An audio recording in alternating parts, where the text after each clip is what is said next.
रमजान के अंदर एक रात है शबे कद्र। एक रात की फजीलत ये है 1000 महीनों से बेहतर है। 1000 महीने में कैलकुलेट करोगे कैलकुलेटर पर 84 साल। क्या मतलब? एक रात में कुरान पढ़ोगे सवाब मिलेगा 84 साल कुरान पढ़ने से भी ज्यादा। एक रात नमाज पढ़ोगे 84 साल नमाज पढ़ने से ज्यादा सवाब मिलेगा। ये शबे कद्र की फजीलत है। अब मैं आपसे पूछता हूं कौन सी रात शबे कद्र है? मौली साहब नहीं पता। इतना पता है रमजान के आखिरी अशरे की किसी एक रात में है, लेकिन कौन सी रात है नहीं पता। जानते हो शबे कद्र कौन सी रात है? ये इल्म अल्लाह ताला दुनिया में उतारने वाला था, मगर दो सहाबी आपस में लड़ पड़े तो अल्लाह ताला ने इस इल्म को उठा लिया। अगर वो न लड़े होते और आपस में इख्तिलाफ न किया होता उन्होंने शबे कद्र के बारे में, तो अल्लाह ताला एग्जैक्ट बता देता कि 25वीं रात शबे कद्र है या 27वीं रात शबे कद्र है या 23वीं रात शबे कद्र है। दो लोगों ने झगड़ा किया, अल्लाह ने शबे कद्र का इल्म उठा लिया। इख्तिलाफ हमेशा, जब इंसान गुनाह करता है तो इख्तिलाफ पैदा होता है मेरे प्यारे। इसीलिए अल्लाह के नबी जब नमाज खड़ी होती थी सहाबे किराम से कहा करते थे अकीमू सुफूफकुम, मेरे सहाबा नमाज सही कर लो, सफे दुरुस्त कर लो। ऐ मेरे सहाबा अपनी सफों को दुरुस्त कर लो। लतुकीमुन्ना सुफूफकुम औ लयुखालिफन्नल्लाहु बैना कुलूबिकुम, ऐ मेरे सहाबा तुम अपनी सफों को सीधा नहीं करोगे तो अल्लाह ताला तुम्हारे दिलों के बीच में दूरी पैदा कर देगा।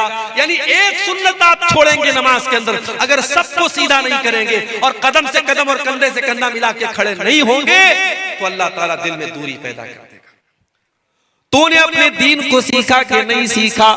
बंदा कहेगा अल्लाह मैंने बहुत सीखा, हर जलसे में जाता था, हर तकरीर को सुनता था, 3-3 घंटे में पिंडाल के नीचे बैठा रहता था, सर हिला हिला के पूरी तकरीर में सुना करता था। अल्लाह मैंने दीन को बराबर सीखा। दूसरा सवाल होगा मेरे बंदे तूने जो इल्म हासिल किया उस इल्म के ऊपर तूने अमल कितना किया? मेरे भाइयों मुझे माफ करना, इस सवाल के जवाब में हम फेल हो जाएंगे अगर हम जलसों की तकरीरों को हमने इंटरटेनमेंट का जरिया बनाया है। ये अहले हदीस का जलसा है। उलमा यहाँ कुरान बयान कर रहे हैं, नबी की हदीसें बयान कर रहे हैं, यहाँ आपको दीन सिखाया जा रहा है। इसलिए नहीं कि आप एक कान से सुन करके दूसरे कान से उड़ा दें, इसलिए सिखाया जा रहा है ताकि आप दीन को सीख करके उसके ऊपर अमल करें। जरा नबी अकरम की सीरत उठा करके देखो मेरे भाई। ठीक है आपके यहाँ का माहौल है, रात रात भर तकरीरें आप सुनते हैं, बल्कि कहीं कहीं फजर की अजान तक जलसा चलता है। ठीक है, मैं इसको हराम नहीं कहता, मैं इसको नाजायज नहीं कहता, मैं इसको गलत नहीं कहता, मगर आप जरा अपने नबी की सीरत उठा करके देखो। अल्लाह के प्यारे नबी इशा की नमाज के बाद इशा की नमाज के बाद कोई जागता रहे या बातचीत करता रहे, इसको अल्लाह के नबी पसंद नहीं करते थे। हदीस के अल्फाज है कि अल्लाह के प्यारे नबी इशा की नमाज के बाद बातचीत का क्या था, उनका अंदाज क्या था? अब्दुल्ला इब्न मसूद कहते हैं हम अल्लाह के नबी से कुरान की 10 आयतें सीखा करते थे। हम अल्लाह के प्यारे नबी से कुरान की 10 आयतें सीखा करते थे और जब तक उन 10 आयतों पर अमल नहीं कर लेते थे हम आगे नहीं बढ़ते थे। हम नबी से 10 आयतों को सीखते थे और उनके ऊपर अमल करते थे, फिर 11वें का नंबर आता था। माफ करना मेरे भाई, हमारी कमी यही है और पानी यहीं पर मर रहा है। हम सुनने के शौकीन हैं, अमल करने के शौकीन नहीं है। दुआ करो अल्लाह ने जिस तरीके से हमें जलसों में जाने का शौक दिया है, तकरीरों को सुनने का शौक दिया है, उलमा से मोहब्बत का जज्बा दिया है, अल्लाह ताला उलमा की उन सही बातों पर, उन दीन की बातों पर हमको अमल की भी तौफीक अता फरमाए। मेरे भाइयों, एक इंसान की जिंदगी में सबसे खतरनाक चीज क्या है? अगर हम गौर करें, हमारी जिंदगी में सबसे खतरनाक अगर कोई चीज है सबसे डेंजरस, सबसे हानिकारक, सबसे नुकसानदेह अगर कोई चीज है तो उस चीज का नाम है गुनाह। भाई जो चीज आपको अल्लाह से दूर कर दे, जो चीज आपको शैतान की गोद में ले जाके बिठा दे, जिस चीज की वजह से कयामत के दिन आप नाकाम हो जाए, वो चीज आपके लिए कभी फायदेमंद नहीं हो सकती। वो दुनिया की सबसे खतरनाक चीज है।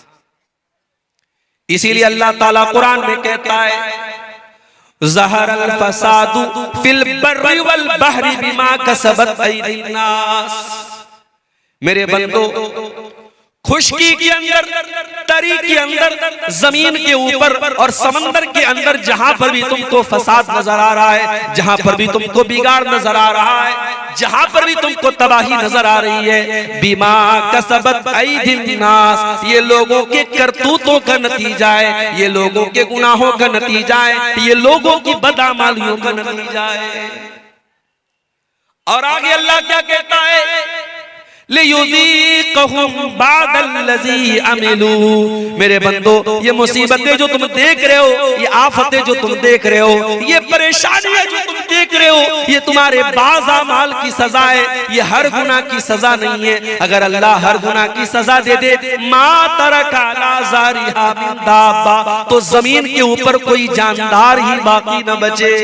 कुछ गुनाहों की सजा अल्लाह दुनिया में देता है, मुसीबतों की शक्ल में, परेशानियों की शक्ल में, तबाही की शक्ल में। इसका मतलब यह हुआ कि कायनात में जहां पर भी बिगाड़ नजर आ रहा है, उसके पीछे रीजन क्या है, कारण क्या है, वजह क्या है? इंसान के गुनाह है, इंसान की नाफरमानियां है। और आगे बढ़िए,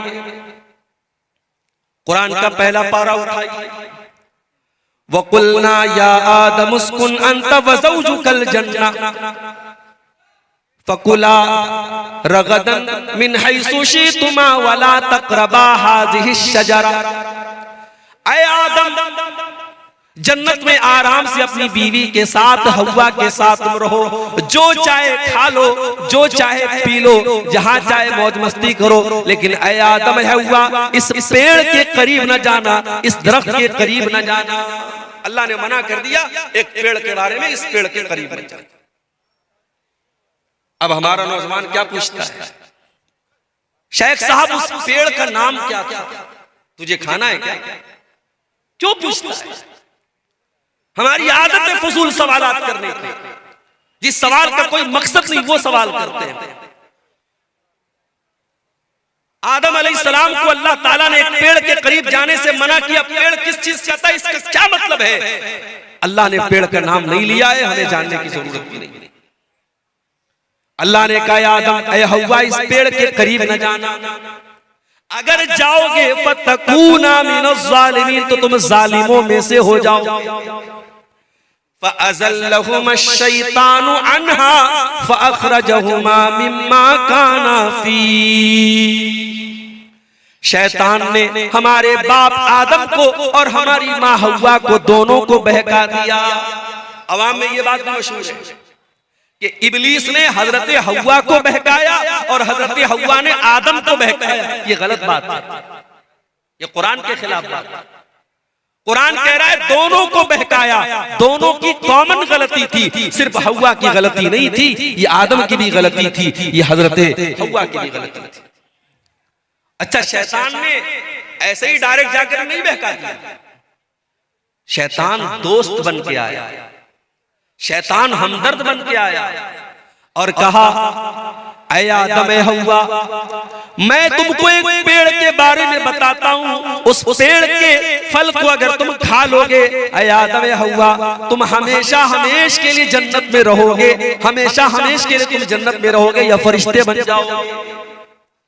गौर करो, शैतान हमारे बाप आदम को बहका भी रहा है, तो क्या कह के बहका रहा है? अंतकूना मलकैनी, ऐ आदम ऐ हव्वा, इस पेड़ को खा लो, तुम फरिश्ते बन जाओगे।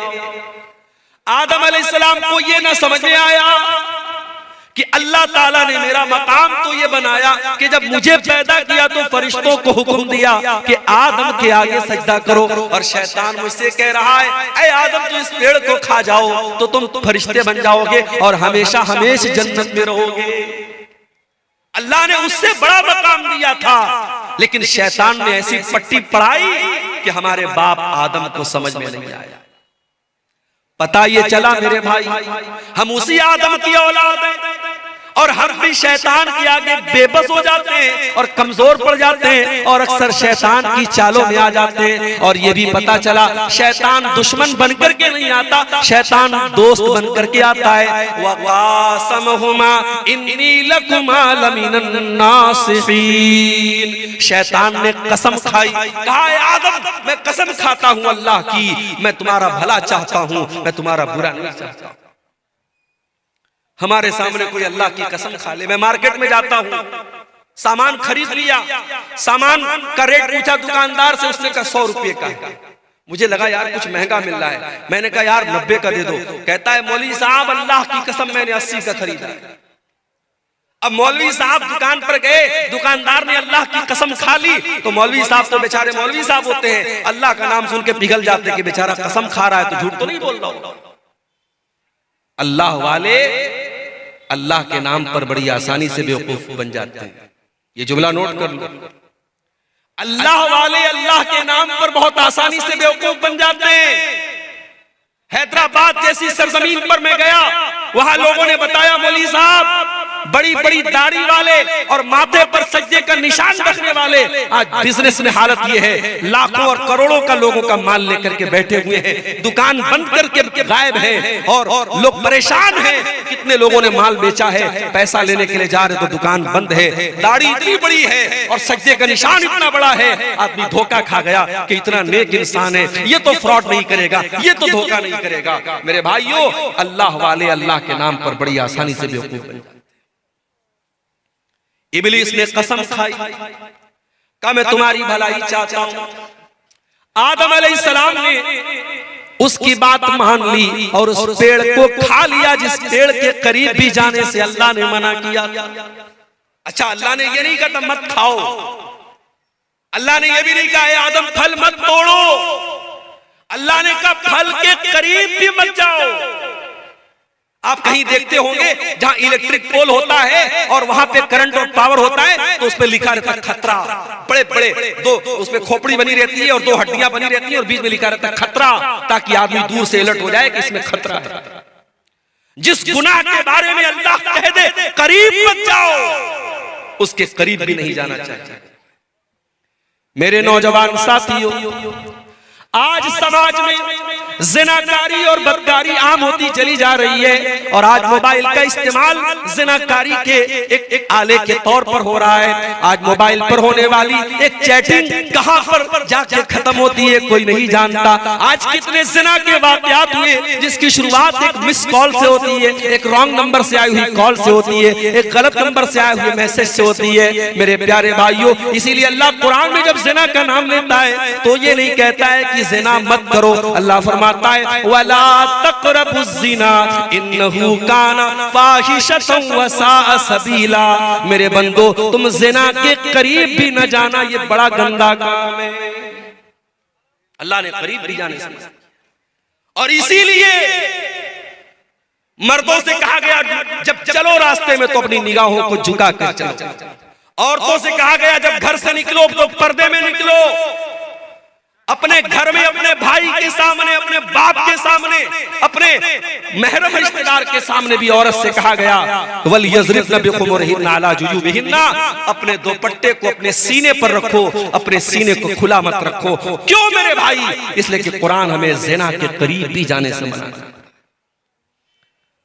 इंडिया की हुकूमत ने इजाजत दे दी, इंडिया से कोई औरत अगर हज करने जाना चाहती है, उम्रा करने जाना चाहती है, उसे किसी मर्द की जरूरत नहीं है, वो अकेली जा सकती है, उसे किसी महरम की जरूरत नहीं है। मगर आप किसी आलिम से फतवा जाके पूछो, कटिहार का इलाका है, मौलाना रहमतुल्लाह साहब बड़े आलिम है, शेख इनामुल हक मदनी साहब बड़े आलिम है, जाके पूछो कि शेख साहब औरत उम्रा करने जाना चाहती है, उसका कोई महरम रिश्तेदार नहीं है, क्या कर सकती है?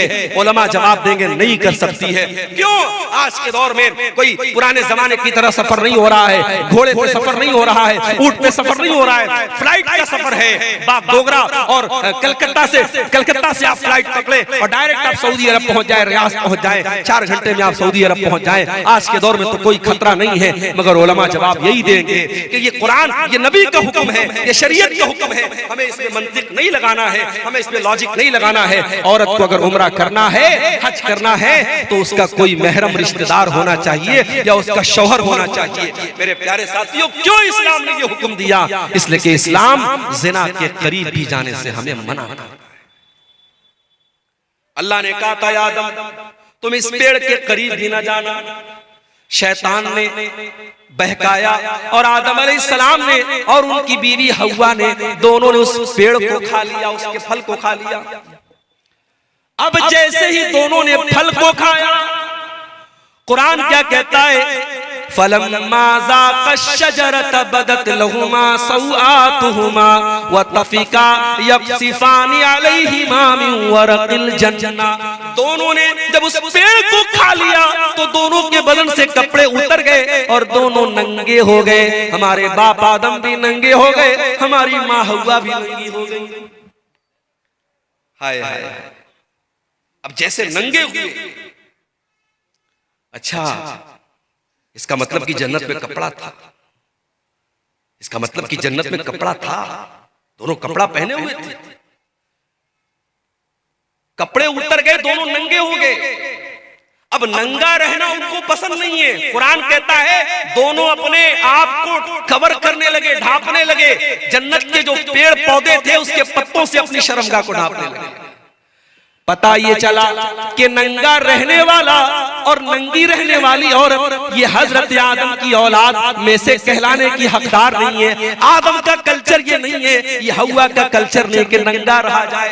आज चले जाओ, आपके इंडिया की बात कर रहा हूं, आप गोवा में चले जाओ, गोवा में चले जाओ, समंदर के बीच पर जवान जवान औरतें पूरे जिस्म को नंगा करके धूप खा रही हैं और दुनिया कहती है साहब ये बड़े मॉडर्न लोग हैं, बड़े ये तरक्की याफ्ता लोग हैं। मैं थूकता हूं ऐसी तरक्की पर, मैं थूकता हूं ऐसी तहजीब पर, मैं थूकता हूं ऐसे कल्चर पर। ये आदम का कल्चर नहीं है, ये हव्वा का कल्चर नहीं है। मेरे बाप आदम और मेरी माँ हव्वा के बदन से जब कपड़ा उतरा, दोनों को शर्म महसूस हुई और दोनों ने अपनी शर्मगाह को कवर किया, अपने आप को कवर किया, अपने आप को ढांका। अब अल्लाह ने कहा, ऐ आदम मैंने तुमको मना किया था, ऐ हव्वा मैंने तुमको मना किया था उस पेड़ के करीब न जाना, तुमने पेड़ को क्यों खाया? ऐ आदम, ऐ हव्वा तुमने बहुत गलत काम किया। मैंने बताया था शैतान तुम्हारा बहुत बड़ा दुश्मन है, फिर भी तुम शैतान की चाल में आए। अब हजरत आदम को एहसास हुआ, हजरत हव्वा को एहसास हुआ कि हमसे गलती तो बहुत बड़ी। अब दोनों ने अल्लाह की बारगाह में हाथ उठाया। क़ाला रब्बना ज़लमना अनफुसना व इल्लम तग़फिर लना व तरहमना लनकूनन्न मिनल ख़ासिरीन। दोनों ने पुकारा, ऐ हमारे परवरदिगार, हमने ये गलती करके अपने ऊपर बहुत बड़ा जुल्म कर लिया, बहुत बड़ा अत्याचार कर लिया। एक नुक्ता बताओ, एक पॉइंट बताओ, कोई गुनाह करने वाला किसी और पर जुल्म नहीं करता है, सबसे पहले वो अपने ऊपर जुल्म करता है। जो हराम काम करता है, जो जिना करता है, जो शराब पीता है, जो जुआ खेलता है, जो नमाज नहीं पढ़ता है, जो अल्लाह को नाराज करने वाला कोई भी काम करता है, वो सबसे पहले अपने ऊपर अत्याचार करता है, अपने आप को हलाकत में डालता है। हमारे बाप आदम की दुआ हमें ये सबक दे रही है, रब्बना ज़लमना अनफुसना, ऐ हमारे परवरदिगार हमने अपने जान के ऊपर जुल्म किया है, व इल्लम तग़फिर लना व तरहमना, और अल्लाह अगर तूने हमें हमें माफ न किया और तूने हमको नहीं बख्शा, तूने हम पर रहम न किया, लनकूनन्न मिनल खासिरीन। ऐ अल्लाह, हमसे ज्यादा खसारे वाला, हमसे ज्यादा नुकसान वाला कोई नहीं होगा। अल्लाह ने तौबा कबूल की। देखो, गलती तो इब्लीस ने भी की थी। अल्लाह ने इब्लीस से कहा था आदम को सजदा करो, इब्लीस ने कहा मैं नहीं करूंगा। इब्लीस ने सजदा नहीं किया। गलती इब्लीस ने भी की, गलती आदम ने भी की, मगर इब्लीस का तरीका यह है कि गलती करके ढिठाई करो, चोरी करके सीना जोरी करो, गुनाह करके गुनाह की दलील दो। और आदम का तरीका यह है, गुनाह हो जाए, गलती हो जाए, खता हो जाए, अल्लाह से माफी मांग लो। मेरे भाइयों, अब जो आदम की औलाद है, जो आदम से अपना रिश्ता जोड़ता है, उससे अगर कभी गुनाह हो जाए तो वो तौबा कर ले। इसीलिए अल्लाह के प्यारे नबी फरमाते हैं, कुल्लु बनी आदम खत्ताउन व खैरुल खत्ताइन अत-तव्वाबून। ऐ आदम की औलाद, तुम सबके सब गुनहगार हो, तुम सबके सब खताकार हो। आदम का हर बेटा खताकार है, हव्वा की हर बेटी खताकार है। अगर कोई कहता है साहब, मौलवी साहब मैंने आज तक कभी कोई गुनाह नहीं किया है, झूठ बोल रहा है। कोई ये दावा कर ही नहीं सकता उसने कभी कोई गुनाह नहीं किया। हर इंसान के दामन पे कुछ न कुछ धब्बे जरूर है मेरे भाई। ये अलग बात है, किसी के धब्बे नजर आते हैं और कोई चमकीला कपड़ा पहन के और व्हाइट कलर का कुर्ता पहन के और बेहतरीन टोपी लगा के निकलता है, उसका कपड़ा और उसका उजला कपड़ा उसके दामन के स्याह उसके कारनामों को छुपा लेता है, मगर दामन सबका गंदा है मेरे प्यारे भाइयों। अल्लाह के नबी कह रहे हैं आदम के तमाम बेटे खताकार हैं, लेकिन हाँ, सबसे बेहतरीन खताकार वो है अत-तव्वाबून, जो खूब तौबा करता हो, जो खूब अल्लाह से माफी मांगता हो। मेरे प्यारे साथियों, गुनाह हो सकता है, गुनाह करने के बाद इंसान को तौबा करनी चाहिए।